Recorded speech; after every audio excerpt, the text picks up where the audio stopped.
মানুষ বড়ই বিচিত্র প্রাণী। সব সময় লড়াই করতে থাকে, সব সময় চেষ্টা করে যাতে সেই শ্রেষ্ঠ হয়, চেষ্টা করে যাতে তার সামনে সবার মাথা নত হয়। তাই সবার আগে শক্তি অর্জন করার চেষ্টা করে। সে শক্তি অর্জন করেও নেয়, আর তারপর ভয় দেখিয়ে সবাইকে নিজের সামনে নত করে।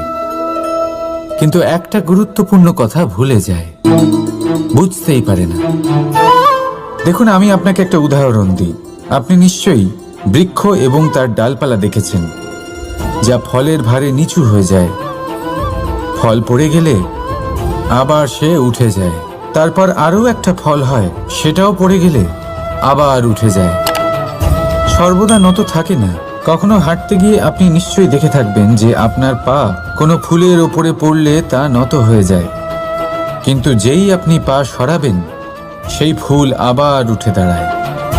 একটা অত্যন্ত গুরুত্বপূর্ণ কথা মনে রাখবেন, যে শির ভয়ভীত হয়ে আপনার সামনে নত হয়, সেই শিরই বিরোধিতা করতে সবার আগে দাঁড়াবে। আপনি জিতে নিন, সবাইকে জিতে নিন, কিন্তু ক্ষমতার দ্বারা নয়। তাদের জিতুন প্রেমের সাহায্যে। রাধা রাধা। ঈশ্বর লতা পাতাকে দাঁড়িয়ে থাকার শক্তি দেননি, ঈশ্বর এই শক্তি দিয়েছেন বৃক্ষকে। এই লতা পাতা বৃক্ষের সাহায্যে দাঁড়িয়ে থাকে, তাতেই বিকশিত হয়। এবার এই লতা পাতা দুই ধরনের হয়। প্রথম সে যে এই বৃক্ষতে বিকশিত হয়, ফুল ফুটিয়ে তোলে, নিজেকেও সুন্দর বানায়, বৃক্ষকেও সুন্দর বানিয়ে তোলে। দ্বিতীয় সে যে বৃক্ষকে পুরোপুরি শুকিয়ে দেয়, তার প্রাণ শক্তি তার থেকে কেড়ে নেয়, আর শেষে নিজেও ধ্বংস হয়ে যায়। তাই মনে রাখবেন, যে ব্যক্তি সবসময় আপনার সাথে থাকে, সবসময় আপনার সম্বল হয়ে থাকে, সবসময় সে আপনাকে সাহায্য করে, আর যদি আপনি তার সাথে ছলনা করেন, আপনার অন্ত নিশ্চিত। এরকম কখনো করবেন না। সেই ব্যক্তিকে ভালোবাসা দিন, সম্মান দিন, আর আমার সাথে প্রসন্ন হয়ে বলুন, রাধা রাধা। কখনো আপনি কোনো কুমোরকে দেখেছেন যারা মাটির পাত্র বানায়? প্রথমে সে ভিজে মাটি মাখে, তারপর তাকে গড়ে, তারপর তাকে চাকায় দিয়ে সঠিক আকার দেয়। যদি আকার ঠিক না হয়, তা তক্ষুনি ঠিক করে দেয়, কারণ সে এটা জানে যে একবার এটা আগুনের তাপে দিয়ে দিলে, একবার এটা শুকিয়ে গেলে, তারপরে এর আকার কখনোই বদলানো যায় না। এখানে লুকিয়ে আছে একটা শিক্ষা, সমস্ত মাতা পিতার জন্য একটা শিক্ষা। মাতা পিতাও তো এরকমই হন। তাদের নিজেদের সন্তানকে সঠিক সময় মতো শ্রেষ্ঠ শিক্ষা দেওয়া উচিত। মাতা পিতা যেন কখনো তাদের বিধাতা না হতে চান, কিন্তু প্রতিটা মুহূর্তে সবসময় চেষ্টা করুন তাদের সঠিক পথ দেখানো।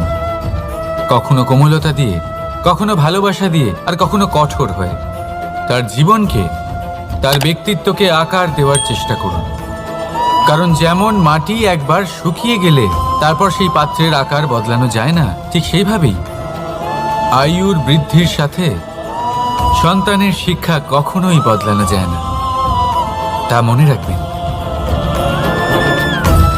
রাধা রাধা।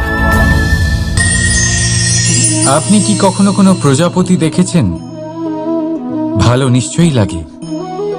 আসলে প্রজাপতি কার না ভালো লাগে? ছোট হোক বা বড়, প্রজাপতিকে সবার ভালো লাগে। এবারে ভাবুন, এই প্রজাপতির সূত্রপাত কি করে হয়? এই প্রজাপতি শুরু হয় একটা গুটি থেকে, যেখানে সে সুরক্ষিত থাকে। গুটি ভেঙে যখন সে এই সংসারে আসে, তখন একটা কীট রূপে থাকে। কীট যে ভূমির ওপরে চলাচল করে, যে বৃক্ষের পাতার ওপরে সুরক্ষিত থাকে। তারপরে তার মধ্যে আসে আরো একটা পরিবর্তন, তার ডানা গজায়। তখনই সে প্রজাপতি হয়। তখন সে খোলা আকাশে উড়ে বেড়াতে পারে। সুন্দর সুন্দর পুষ্প থেকে সে মধু পান করে। কখনো ভেবেছেন যে প্রজাপতি ছাড়া আর কেউ এটা পারে না কেন? কারণ সে সেই গুটি থেকে বেরোতে পারে। যদি সে সেই গুটি থেকে নাই বেরোতো, সে উড়তেই পারত না, কখনো প্রজাপতি হতেই পারত না। আমাদের সাথেও ঠিক এটাই হয়। আমরা সবসময় সেখানেই থাকতে চাই যেখানে আমরা সুরক্ষিত থাকি। সেই সুরক্ষা চক্রেই আমরা থাকতে চাই, কিন্তু এই বিকাশ সুরক্ষা সীমা পার হওয়ার পরেই অর্জন করা যায়। তাই যদি আপনি জীবনে বড় কিছু করতে চান, মহান কাজ করতে চান, নিজের ব্যক্তিত্ব তৈরি করতে চান, তাহলে এই সুরক্ষা চক্র ভুলে যান। সুরক্ষা সীমা লঙ্ঘন করুন, এগিয়ে যান, প্রতিকূলতার সম্মুখীন হন, কঠিন পরিস্থিতির সম্মুখীন হন, সাহস করে এগিয়ে চলুন, আরো শক্তিশালী হয়ে উঠুন। তবেই আপনি জীবনে কিছু করতে পারবেন, তবেই আপনার ডানা গজাবে, আর তবেই আপনি এই সুন্দর আকাশে উড়ে বেড়াতে পারবেন। রাধা রাধা। আমাদের কোনো স্থানে পৌঁছতে গেলে একটা মাধ্যমের প্রয়োজন হয়। কিছু মানুষ এই মাধ্যমকে রাস্তা বলে, কেউ পথ বলে, আবার কেউ বলে সরণি। মানুষ নিজের লক্ষ্যে পৌঁছানোর জন্য এই পথেরই খোঁজে থাকে, কিন্তু মানুষ একটা কথা বুঝতে পারে না, যে এই পথে এগোতে গেলে এই পথকে পিছনে ঠেলাও অত্যন্ত প্রয়োজন। যদি এটা করার ক্ষমতা আপনার না থাকে, তাহলে আপনার পথ আপনাকে লক্ষ্যে পৌঁছতে দেবে না। দ্বিতীয় কথা, যদি নিরন্তর চেষ্টা আপনি করতে পারেন, যদি সেই ক্ষমতা আপনার মধ্যে থাকে, তাহলে আপনি যখন চাইবেন, যেখানে চাইবেন, নিজের পথ নিজেই বানাতে পারবেন। রাধা রাধা। আমাদের সব থেকে ভালো লাগে বিজয়, সব থেকে অপ্রিয় হলো পরাজয়। কিন্তু আপনাকে একটা কথা বলে দিই, হার নামক কোনো পরিণাম হয়ই না। যাই পরীক্ষা থাকুক না কেন, হয় সেটা জয়তে পরিবর্তিত হয়, নয় সেটা আমাদের কোনো শিক্ষা দিয়ে যায়। তাই কোনো কিছু নতুন শুরু করার আগে কখনো সংকোচ করবেন না। হয় জয় আপনাকে বিজয়ীর মালা পরাবে, নয়তো এই হার আপনাকে অমূল্য কিছু শিখিয়ে যাবে। রাধা রাধা।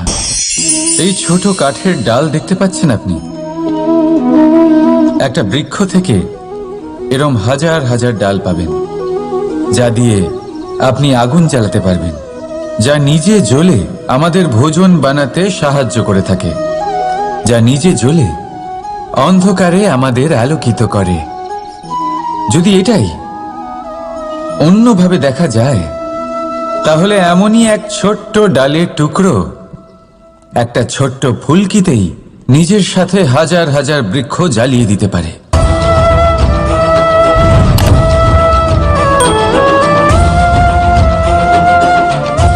পার্থক্য কোথায়? পার্থক্য হলো শুধু দৃষ্টিভঙ্গিতে, মানসিকতায়। যদি এই মন শীতল রাখেন, শান্ত রাখেন, তাহলে অসংখ্য মানুষের জীবন আলোকিত করবেন। যদি ক্রোধ আর অহংকারের আগুনে জ্বলতে থাকেন, তাহলে শুধুমাত্র বিনাশ করবেন। সিদ্ধান্ত আপনার। রাধা রাধা। আজ বিজয়া দশমী, সেই দিন যবে শ্রীরাম রাবণকে বধ করেছিলেন। এ হলো সেই দিন যেদিন শ্রীরাম লঙ্কা জয় করেছিলেন। লোকে বলে এটা খারাপের বিরুদ্ধে ভালোর জয়ের প্রতীক। এটাকে দেখার আরো একটা দিক আছে। আগে হ্যাঁ, এটা ভালোবাসার জয়ের প্রতীক, এটা পরিবারের জয়ের প্রতীক। আপনি তো নিশ্চয়ই জানেন যে রাবণ মহাজ্ঞানী ছিল, মহা শক্তিশালী ছিল, মহাদেবের পরম ভক্ত ছিল রাবণ। এবার যে ব্যক্তি কৈলাস পর্বত তুলতে পারত, সেই ব্যক্তি নিজে এক কাটা বৃক্ষের মতো শ্রী রামের চরণে পড়েছিল। কেন? কারণ রামের সাথে লক্ষণ ছিল, কিন্তু ওদিকে রাবণের সাথে বিভীষণ ছিল না। একদিকে এক পরিবারের মধ্যে ভালোবাসা ছিল, কিন্তু অপরদিকে আর এক পরিবারের মধ্যে দূরত্ব বাড়ছিল। তাই মনে রাখবেন, যদি সংসারের ওপরে বিজয় লাভ করতে হয় তাহলে সর্বপ্রথম পরিবারের মধ্যে ভালোবাসা বজায় রাখতে হবে। পরিবারের মধ্যে ভালোবাসা বাড়ান, দূরত্ব নয়। আপনি সব সময় সুখী থাকবেন আর জীবনের সমস্ত বাধা আপনি অতিক্রম করবেন। রাধা রাধা। আপনি কি কখনো শুনেছেন হরিণ সিংহের থেকে পালানোর বদলে তার সাথে লড়াই করেছে? হরিণ সিংহকে আক্রমণ করেছে, কখনো শুনেছেন? কখনো না। কিন্তু এরকম হতেই পারে, এরকম হয়েই থাকে। আর এটা তখনই হয় যখন হরিণের শাবক বিপদে পড়ে। যখন তার সিংহের কবলে পড়ার ভয় থাকে, তখন হরিণীও এসে সিংহের সাথে লড়াই করতে থাকে। কারণ সে একজন মা, আর মা তার সন্তানের জন্য সবকিছু করতে পারে। এ হলো মায়ের স্নেহ, যেটা যত নরম হতে পারে ঠিক ততটাই কঠোরও হতে পারে। আর তার সন্তানের মঙ্গলের জন্য সে ক্রোধের সমস্ত সীমা পার করে তার সন্তানকে রক্ষা করেই ছাড়বে। আর সেই জন্যই তো মাকে সন্তানের জীবনে সবথেকে বড় ঢাল বলা হয়। এই মাকে আমার শত কোটি প্রণাম। রাধা রাধা। কামবোধ, এটাই আপনার অন্তরের প্রথম শত্রু। বেশিরভাগ মানুষই কামবোধ বলতে লালসা বোঝেন, কিন্তু এটা সম্পূর্ণ সত্য নয়। কামের আসল অর্থ হল কামনা। এটা খুবই সহজ ব্যাপার। মনুষ্য শরীর থাকলে, মানুষের মন থাকলে এই কামনা অবশ্যই থাকবে। এবার এটাই দেখতে হবে যে এই কামনা নেতিবাচক কামনা নাকি ইতিবাচক কামনা। অন্য কারোর জিনিসে নজর দেওয়া, অন্য কোনো মানুষের উপর নজর দেওয়া, কোনো অনুচিত বস্তুর দিকে নজর দেওয়া, এই নেতিবাচক কামনা। আর এই দুষ্কামনা মানুষকে দিয়ে অপকর্ম করাবেই করাবে। তাই মনে রাখবেন, যে ব্যক্তি নিজের কামনাকে নিয়ন্ত্রণে রাখতে পারেন তিনি সঠিক পথেও থাকেন, সঠিক লক্ষ্যে পৌঁছতেও পারেন। যিনি কামনা নিয়ন্ত্রণে রাখতে পারেন না তিনি তার পথও হারিয়ে ফেলেন এবং লক্ষ্যচ্যুতও হন। তাই মনে রাখবেন, নিজের কামনাগুলিকে নিয়ন্ত্রণে রাখুন। কাম নামক এই শত্রুর ওপর বিজয় লাভ করুন। আর আমার সাথে ভালোবেসে বলুন, রাধা রাধা। হাস্য, হাসি জীবনে অত্যন্ত মূল্যবান হয়। কথায় আছে যে হাসি এবং হাস্য আমাদের জীবনে ওষুধের মতো কাজ করে, আমাদের সুস্থ রাখে, আমাদের জীবনের অনুভূতিগুলিকে আরও সুন্দর করে তোলে। কিন্তু প্রত্যেক ওষুধের মতোই এর সাথেও এটাই হয়। প্রত্যেক ওষুধ সঠিক সময়ে, সঠিক মাত্রায়, সঠিকভাবে গ্রহণ করতে হয়।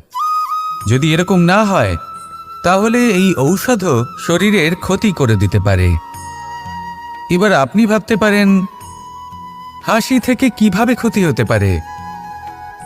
আপনি যদি অন্য কারোর উপরে হাসেন তাহলে হয়তো তার মনে কষ্ট হতে পারে, তার অন্তরের মিত্র হয়তো শেষ হয়ে যেতে পারে, আর অন্তরের শত্রু জেগে উঠতে পারে। কিন্তু এটাই যদি আমরা সকলকে সাথে এনে সকলের সাথে হাসি, তাহলে হয়তো আমাদের অন্তরের এই হৃদয়ের ভেতরে লুকিয়ে থাকা যে শত্রু তা শেষ হয়ে যেতে পারে, আর অন্তরের বন্ধুসত্তা প্রকাশিত হতে পারে। ঠিক কি না? এবার আপনাকে উদাহরণ দিই। যখন দ্রৌপদী দুর্যোধনকে নিয়ে হেসেছিল তখন তা মহাভারতের সৃষ্টির কারণ হয়েছিল। কিন্তু সেইখানেই যখন পার্থ আর মাধব একসাথে বসে মৃদুমন্দ হাসতেন তখন ধর্ম স্থাপন করা হয়েছিল। তা আপনি কি চান? কাউকে নিয়ে হেসে তাকে আঘাত করতে চান, নাকি সকলকে একসাথে এনে তাদের হাসিয়ে তুলে ধনাত্মক প্রভাব ফেলতে চান? সিদ্ধান্ত আপনার। আসুন আর আমার সাথে ভালোবেসে বলুন, রাধা রাধা। মাঝে মাঝে কিছু মুহূর্তের জন্য চোখ বন্ধ করে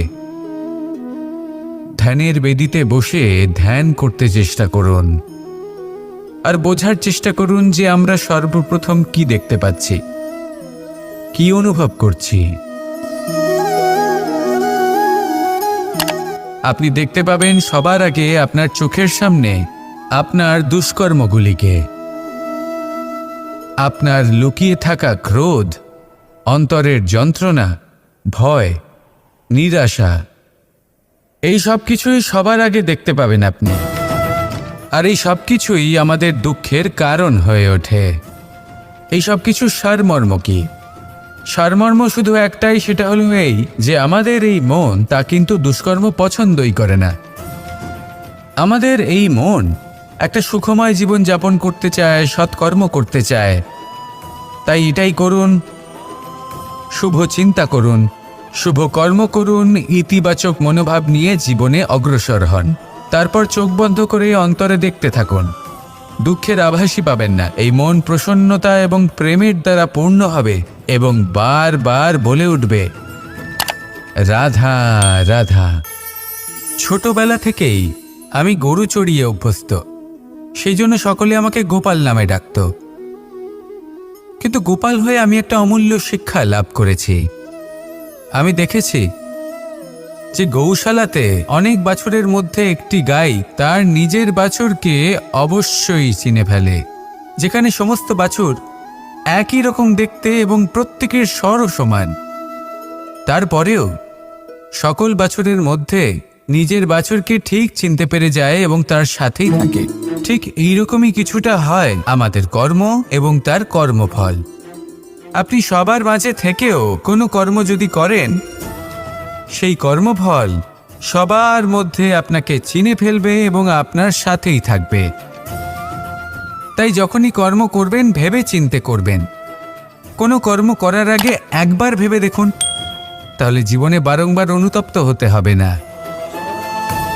কারণ বিষয়টা কিছুটা এরকম যে এই সংসারে আপনি কাল, কর্মফল এবং সময়, এই তিনের হাত থেকে কখনো লুকোতে পারবেন না, কখনো পালাতেও পারবেন না। আসুন আমার সাথে ভালোবেসে বলুন, রাধা রাধা। আভূষণ। কার না ভালো লাগে এই আভূষণ? আমরা পরিশ্রম করি, ধন অর্জন করি আর আভূষণ কিনে থাকি, কখনো নিজের জন্য, কখনো বা তাদের জন্য যাকে আমরা ভালোবাসি, বা তাদের জন্য যাকে আমরা সম্মান করি। হয়তো সেই জন্যই সীতা চূড়ামণি ধারণ করেছিলেন এবং আমি সামন্তকমণি। কিন্তু এটাই কি সেই প্রকৃত আভূষণ যা আপনার মূল্য বৃদ্ধি করে? না। শ্রীরামের আভূষণ হলো ওনার নম্র ভদ্র ব্যবহার। মাতা সীতার আভূষণ হলো ওনার সততা, ওনার নিষ্ঠা, ওনার ত্যাগ। অর্জুনের আভূষণ ছিল ওনার একাগ্রতা। রাধার আভূষণ ওনার প্রেম। এই আভূষণ কোথাও নেই, আপনার মনে আছে। যদি আপনার মনে মিষ্টতা থাকে, তা শান্ত হয়, তাতে সততা থাকে, নিষ্ঠা থাকে এবং প্রেম থাকে, তাহলে আপনার অন্য আর কোনো আভূষণের কোনো প্রয়োজন নেই। আপনি যতই ভিড়ের মাঝে থাকুন, আপনার ঔজ্জ্বল্য চোখে পড়বে। আসুন আর আমার সাথে ভালোবেসে বলুন, রাধা রাধা। সুখ এবং দুঃখ, এই দুই হলো আমাদের জীবনের অবশ্যম্ভাবী এবং গুরুত্বপূর্ণ অঙ্গ। আমাদের সকলের জীবনে কখনো সুখও আসে, আবার কখনো দুঃখও আসে। আমরা সবসময় ভাবি আমরা কিভাবে সুখ লাভ করব, কিভাবে আমরা দুঃখ থেকে দূরে থাকতে পারি। আর এই জীবনে যা কিছুই ঘটুক না কেন, সেই সব কিছু আমরা সুখ এবং দুঃখের মাপদণ্ডে মেপে থাকি। এবার এখানে একটা ছোট্ট বিষয় আছে। এটা ভেবে দেখতে হবে যে কে আসলে সুখী ব্যক্তি। সুখী ব্যক্তি হলেন তিনি যিনি নিজের জীবনে নিজের কর্মের বিশ্লেষণ করে থাকেন, সেই বুঝে পদক্ষেপ নেন। উনি কি করতে চলেছেন সেটা উনি জানেন। আর যদি ওনার কোনো দোষ থাকে বা ভুল থাকে, তাহলে সেগুলো শুধরে নিয়ে এগিয়ে চলেন। সেই জন্য উনি সুখী হন। অন্যদিকে যে ব্যক্তি দুঃখী, তিনি কি করেন? তিনি নিজের ওপর নয়, অন্যের ওপর নিজের নজর রাখেন যে তিনি কি করছেন, কিভাবে কর্ম করছেন, ওনারা অন্যের নিন্দা করেন, অন্যের সাফল্য দেখে ঈর্ষা করেন, ক্রুদ্ধ হয়ে যান, ওনাদের বাধা দিতে চেষ্টা করেন। সেই জন্যই তো ওনারা দুঃখী হন। এই সংসারে এমন অনেক ব্যক্তি আছেন যারা এই কারণে দুঃখী নন যে তাদের জীবনে দুঃখ আছে। তারা এই কারণে দুঃখ পান কারণ অন্যের জীবন অনেক বেশি সুখের। দেখুন, শেষ পর্যন্ত আপনাকে নিজের কর্মের প্রতি মনোসংযোগ করতেই হবে, অন্যের প্রতি নয়। কারণ আপনার জীবনে আপনার কর্ম হলো এমন একটা জিনিস যা আপনার নিয়ন্ত্রণে আছে। নিরন্তর চেষ্টা করতে থাকুন, নিজের কর্মকে বুঝতে শিখুন, শুধরে নিন, নিজেকে শ্রেষ্ঠ করে তুলুন। তখন সাফল্য নিজে থেকে আপনার কাছে আসবে, আর এই মন প্রসন্ন হয়ে বলবে, রাধা রাধা। প্রেমের পরিভাষা আসলে কি? ভিন্ন ভিন্ন ধরনের ব্যক্তি, ভিন্ন ভিন্ন ধরনের প্রেমী, আলোচক বিভিন্ন ধরনের পরিভাষা প্রদান করেন এই প্রেম নিয়ে। কিন্তু প্রত্যেকের মনে কখনো কখনো এই প্রশ্ন এসেছে, এই ভালোবাসা আসলে কি? নিজের প্রিয়তমকে জয় করাই কি প্রেম? চার হাত এক হয়ে যাবার নামই কি প্রেম? নিজের আবেগ ব্যক্ত করাই কি ভালোবাসা? না, প্রেমের অর্থ কাউকে লাভ করা নয়, বরং তার মাঝে বিলীন হয়ে যাওয়া। যদি কারোর হাত ধরে থাকি তাহলে আজীবন তার সাথে পথ চলা হলো প্রেম। প্রেম শুধুমাত্র সেটা নয় যা প্রেমী আর প্রেমিকার কেশদামে মালা বেঁধে দেয়। মাতা পিতার জন্য দিনরাত পরিশ্রম করা, নিজের পরিবারের জন্য দিনরাত পরিশ্রম করা, সেটাও প্রেম। নিজের বন্ধুদের জন্য, আপনজনের জন্য সবকিছু উজাড় করে দেওয়ার নাম হলো ভালোবাসা। নিজের মাতৃভূমির জন্য সাহসের সাথে লড়াই করা এবং আনন্দে নিজের জীবন ত্যাগ করে দেওয়াও কিন্তু প্রেমের নামান্তর। সেই জন্য যারা বুদ্ধিমান ব্যক্তি তারা কখনো প্রেমের পরিভাষা খুঁজতে চান না, কারণ তারা জানেন যে এই প্রেম কতটা বিশাল। তারা জানেন যে এই প্রেম হলো এক বিশাল সাগর যাকে নিজের মুঠোয় ধরে রাখা যায় না। সেই জন্য এই প্রেমের সাগরে ডুবে যান এবং সকলকে ভালোবাসতে শিখুন। যদি সবাইকে ভালোবাসতে পারেন তাহলে তাদেরও কল্যাণ হবে, যারা আপনাকে ভালোবাসে তাদেরও কল্যাণ হবে যাদেরকে আপনি ভালোবাসেন, আর আপনারও কল্যাণ হবে। আর তখন এই মন ভালোবেসে বলবে, রাধা রাধা। এই সংসারের অন্তের, এর বিনাশের প্রারম্ভ কিভাবে হয়? কোনো যোগের মাধ্যমে? কোনো ভয়ানক অসুরের আগমনে? নাকি প্রকৃতির রাগের কারণে? না, এই সংসারের বিনাশের প্রারম্ভ হয় আমি থেকে। এই আমি, এই তুমি, এটা আমি করেছি, ওটা তুমি করেছো, এটা আমার, ওটা তোমার, আদি ইত্যাদি। এই ভাব যখন মনে বাসা বেঁধে নেয়, সর্বপ্রথম ঘর ভাগ হয়, তারপর বসতি, তারপর প্রাণ, আর তারপর দেশ, আর সবার শেষে সমস্ত সংসার ভাগ হয়ে যায়।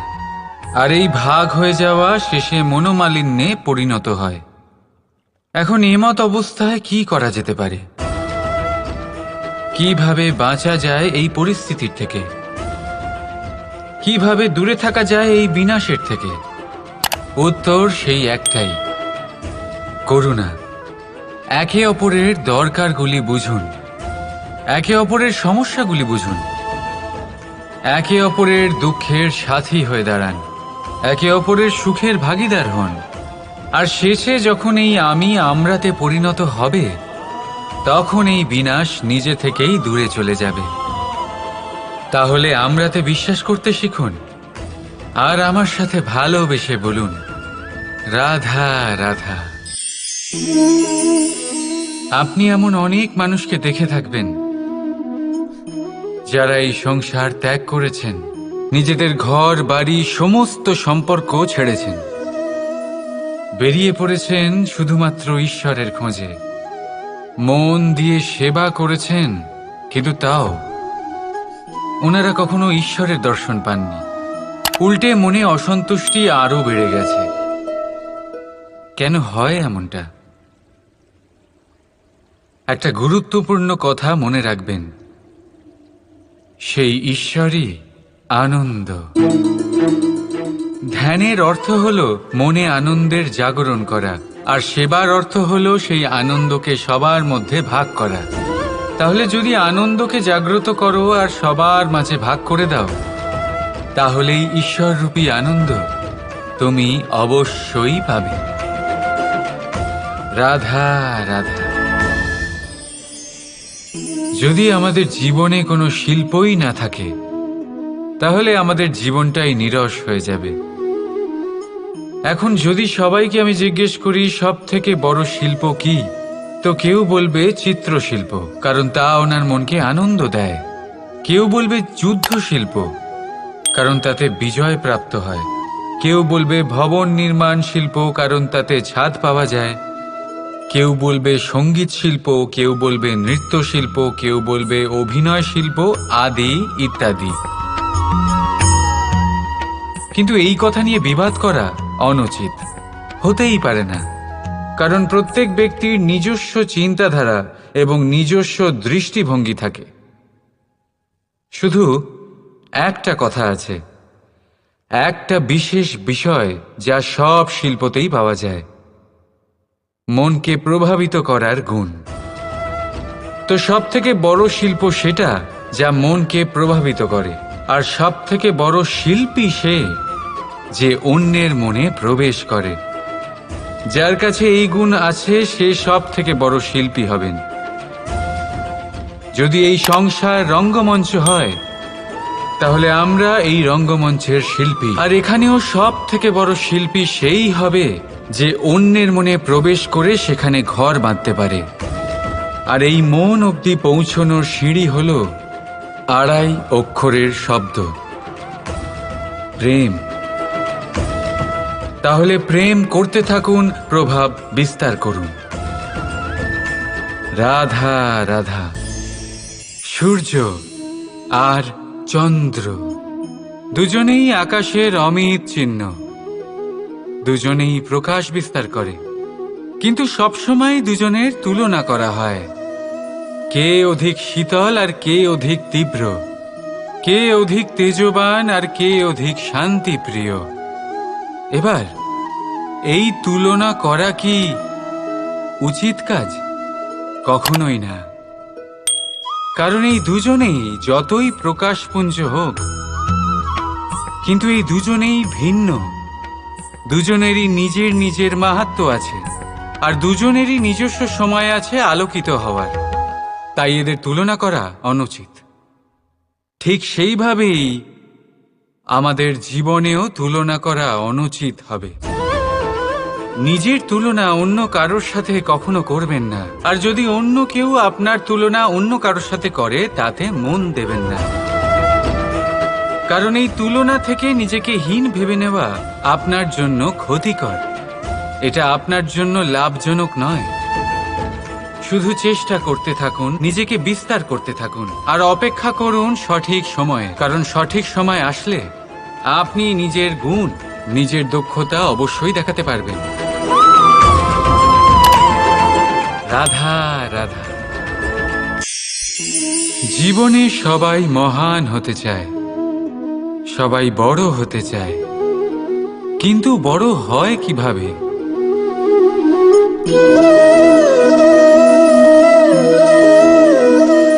এটা আমার হাতে কি বলুন তো? সর্ষে বীজ? না, এটা হলো বটের বীজ। এই বীজ এত ছোট হয় যে সবার সাথে সহজেই মিশে যায়, বড়ই সহজে ধরণীতে মিশে যায়। কিন্তু যখন এটা বৃক্ষরূপে বড় হয়, আর তারপর যখন পড়ে যায়, সমস্ত পরিবেশকে কাঁপিয়ে দেয়। ঠিক এইভাবেই বড় হতে থাকুন, বটের বীজ আর বটের বৃক্ষ। আর যদি জীবনে আপনি সত্যি বড় হতে চান, তবে সর্বপ্রথম নিজের অহংকারকে, নিজের অভিমানকে ছোট করে নিন। এত ছোট যাতে সবার সাথে বসতে পারেন, কিন্তু অন্তর থেকে এত বড় হয়ে যান যাতে যখন আপনি উঠবেন, তখন কেউ যাতে আর বসে না থাকতে পারে। রাধা রাধা। আমাদের মধ্যে এমন কজন আছে যারা ভয়তে ভীত হয়ে পড়ে, কোনো বৃহৎ কার্য করার আগে মনের সামঞ্জস্য হারিয়ে ফেলে? মোটামুটি সবাই, তাই না? প্রত্যেক ব্যক্তির মনেই এই ভয় জাগ্রত হয়। তবে এর অর্থ আমার দৃষ্টিভঙ্গি দিয়ে মনে হয় এই ভয়ের অনুভূতি খারাপ নয়। কারণ যদি এই অনুভূতি খারাপ হতো, তাহলে কি ঈশ্বর এই অনুভূতি প্রত্যেক প্রাণীকে দিতেন?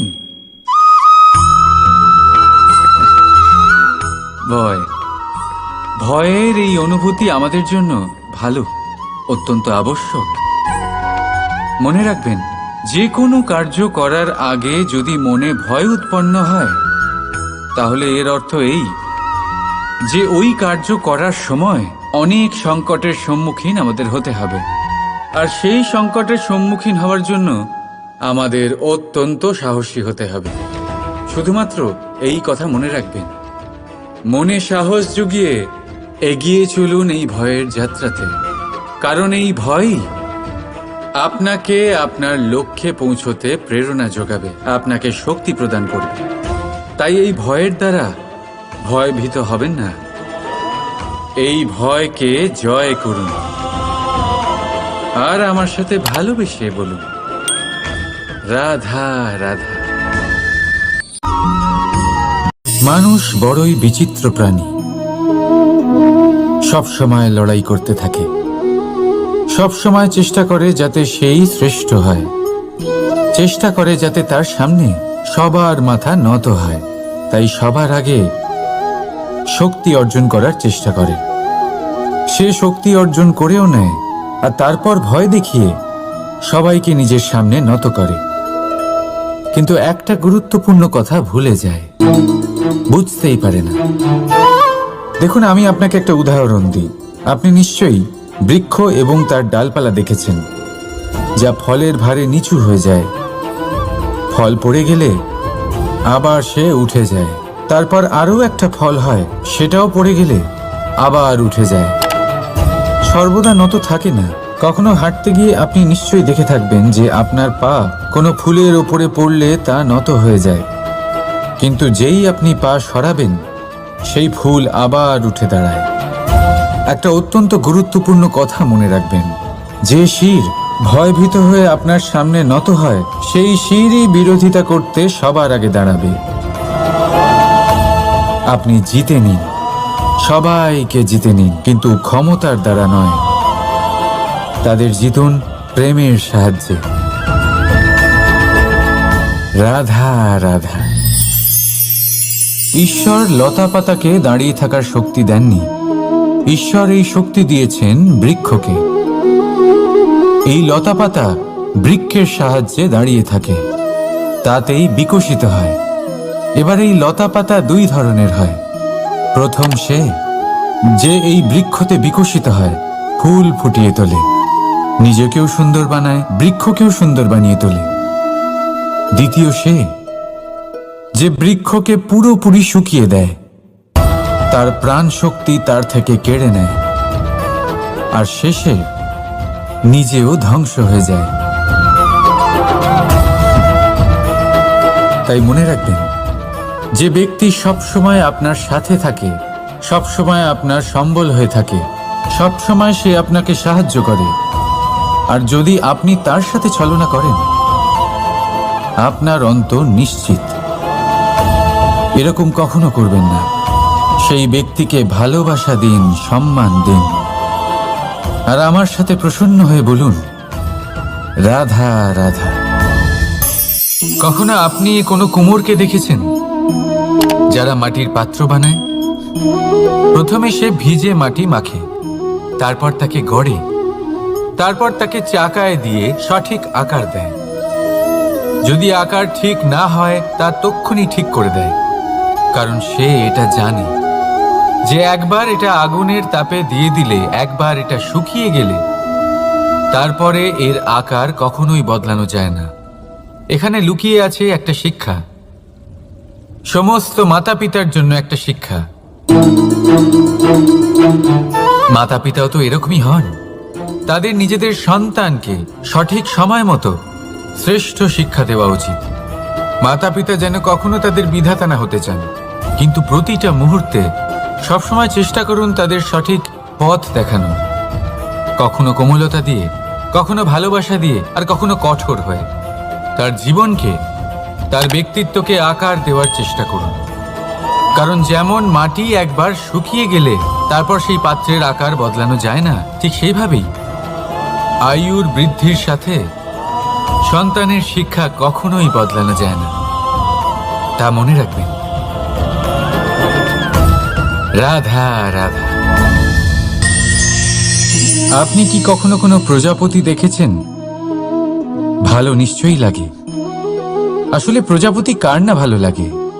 ছোট হোক বা বড়, প্রজাপতিকে সবার ভালো লাগে। এবারে ভাবুন, এই প্রজাপতির সূত্রপাত কি করে হয়?